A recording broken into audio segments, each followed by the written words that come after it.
ఆలోచించగానే ఏ పని చేయరాదు. ఓ రైతు ఓ మింగిసను పెంచుకుంటూ ఉన్నాడు. మింగిస చాలా తెలివైనదే కాక స్వామి భక్తి కూడా కలిగి ఉంటుంది.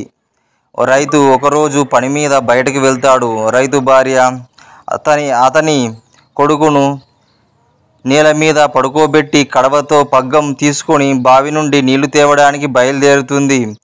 వెళ్ళేటప్పుడు బాబును జాగ్రత్తగా చూసుకో అని మింగిసకు చెప్పి మరీ వెళ్ళిపోతుంది. రైతు భార్య బయటకు వెళ్ళిపోగానే పుట్టలో నుంచి ఓ నాగుపాము వచ్చి ఇంట్లో ప్రవేశిస్తుంది. ఆ బాబు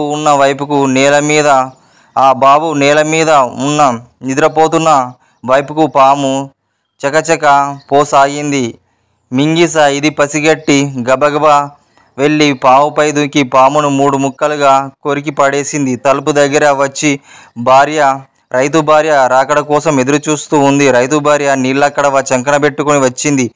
వీధి తలుపులు బయటనున్న మింగిసను చూసి, రక్తం కారుతున్న మింగిసను మూతిని చూసి అదెక్కడ ఆ పిల్లవాడిని కొరికి వేసిందో అని భయపడింది. ఒక్కసారిగా దుఃఖంతో కోపం ముంచుకొచ్చింది. ఆమె చంకలో ఉన్న కడవని తీసి మింగిస తలపై బాదింది. పాపం మింగిస కాస్త గుటుక్కుమంది. ఆమె ఇంట్లో పరిగెత్తిపోయి చూస్తే ఆ నేల మీద ఉన్న బాబు హాయిగా నిద్రపోతూ ఉన్నాడు. కానీ పక్కన ఓ పాము 3 ముక్కలై పడి ఉంది. ఆమె తన పొరపాటును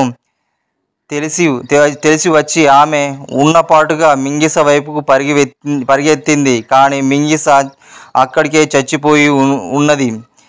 మింగిసను ఒళ్ళోకి తీసుకొని వెక్కి ఏడసాగింది.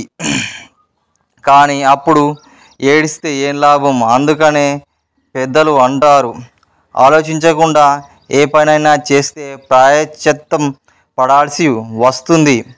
నీతి ఆలోచించక చేసే పనికి శని ఎదురవుతుంది.